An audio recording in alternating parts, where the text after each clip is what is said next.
no need to attack them. In the Baptist church, there's 3 methods used to break up a Baptist church. One of them involves some type of money scam, money laundering, embezzlement, flat out stealing, something of that sort. A sex scandal with a preacher with like a 15 or 16-year-old girl. And they're able to get away with either one of those because Baptists are too strong to be attacked by Satan. And they know that there's not a threat. If you ask a Baptist, like, well, I heard there was a scandal here last year, something about an affair, it's not a satanic attack to them. They'll say, well, the preacher's just a man. He has needs like anybody else. He was tempted by this young girl. If he'd have been married to a better woman, this wouldn't have happened. And like I said, because they don't see the satanic attack in it, they can be attacked by Satan all the time.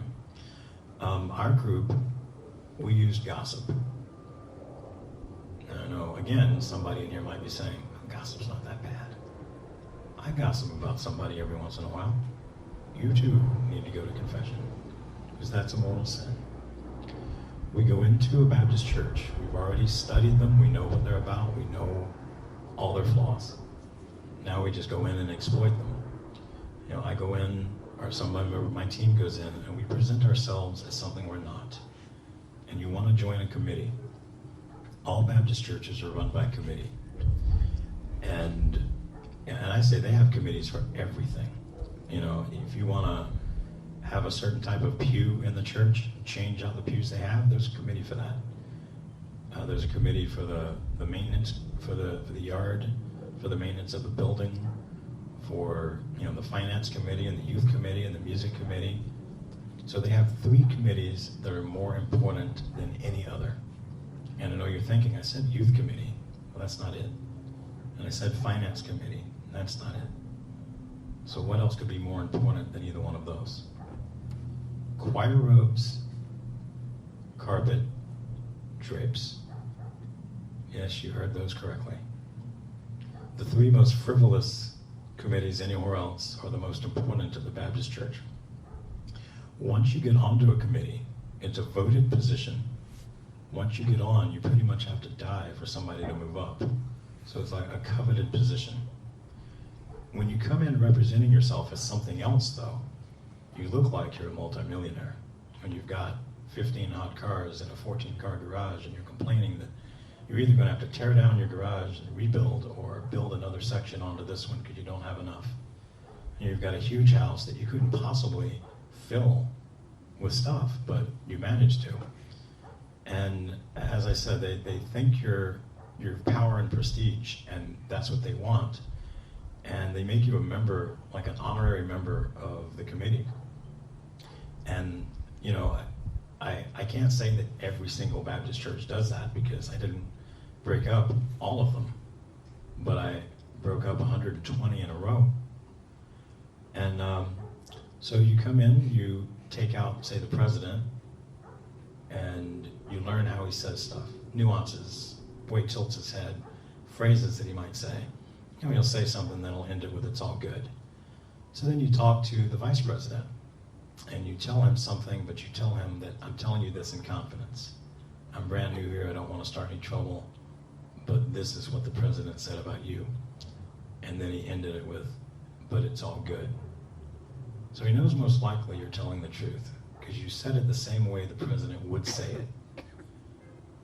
And he knows he can't go behind your back and betray your confidence.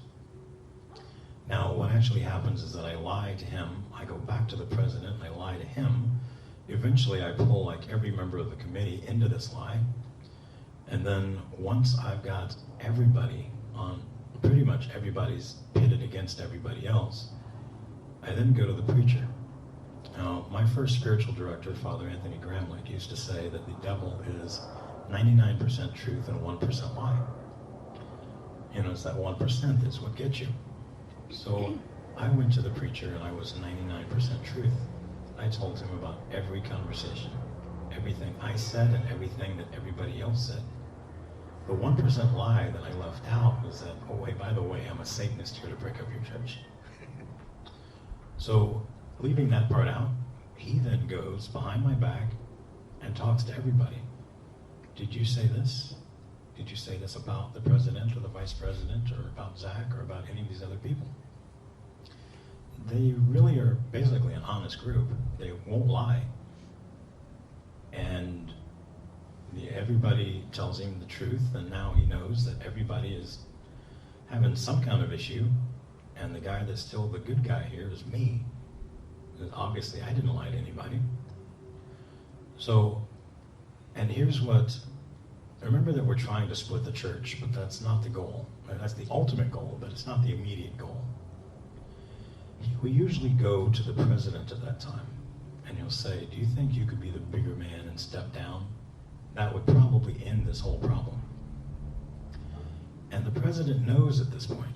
He may have been a humble guy prior to this, but now he realizes, you know, this was a voting position. It's a popularity contest, and I won. I'm not going anywhere. The vice president's position is not voted on usually. His position was appointed by the president. He was probably running for president and lost. And the president saw, well, you know, he's got some good qualities, I could probably use him. And whereas it looks like the vice president would be grateful for that, he's instead resentful because he knows that he can't move up till the president dies. So being upset as he is, he decides, you know, I'm going to leave this committee, I'm going to leave this church. And that's the goal. If you can split that committee, overwhelming evidence that the church will split. 49%, now sometimes it's more or less, but 49% goes. 51% stays. The group that goes, if they're not a church in a year, they're not going to be.